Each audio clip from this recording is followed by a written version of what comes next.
កាន់តែរីករាលដាលហើយព្រឹកនេះពួកចៅសៀមបានបន្តទម្លាក់គ្រាប់បែកនៅស្រុកបាណន់ខេត្តបាត់ដំបង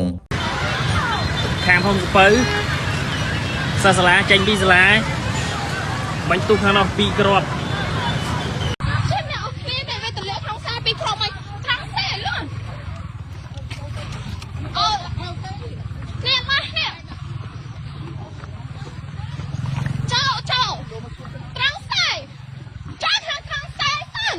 ពួកចៅសៀមឈ្លានពាននៅតែបន្តប្រើយន្តហោះចម្បាំងទម្លាក់គ្រាប់បែកមកលើដែនអធិបតេយ្យរបស់កម្ពុជា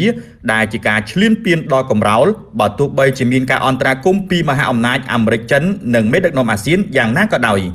ការឈ្លានពានមកលើកម្ពុជាបែបនេះកោតតែពួកឆ្កែសៀមហ៊ាននិយាយថាខ្លួនជាជនរងគ្រោះនិងជាការការពារដែនអធិបតេយ្យរបស់ខ្លួនទៅវិញខណៈដែលប្រធានាធិបតីអាមេរិកលោកដូណាល់ត្រាំកាលពីថ្ងៃម្សិលមិញនេះបាននិយាយថាសៀមគឺជាអ្នកផ្ដើមសង្គ្រាមមកលើកម្ពុជាមុនយ៉ាងណាមិញបើតាមក្រសួងការពារជាតិកម្ពុជាបានប្រកាសថា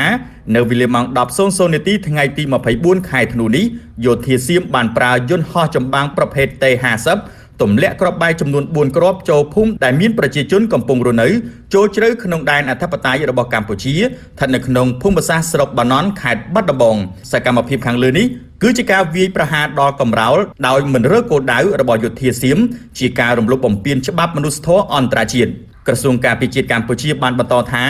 កងកម្លាំងកម្ពុជាបាននឹងបន្តតាមដានយ៉ាងយកចិត្តទុកដាក់និងឈរជើងយ៉ាងរឹងមាំស្វាហាប់មួមុតនិងប្រុងប្រយ័ត្នខ្ពស់ជានិច្ចក្នុងការបំពេញតួនាទីរបស់ខ្លួនដើម្បីការពារបូរណភាពទឹកដីរបស់កម្ពុជា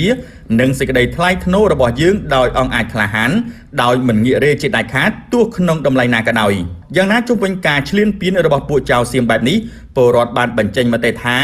សៀមកំពុងបង្ខំឲ្យខ្មែរធ្វើសង្គ្រាមពេញលេញជាមួយ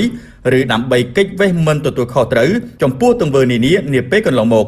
សង្គ្រាមធំមានផលប៉ះពាល់ធំណាស់សង្ឃឹមថាបងប្អូនយើងព្យាយាមអត់ធ្មត់ទប់ទល់បន្តដើម្បីឈ្នះការទូត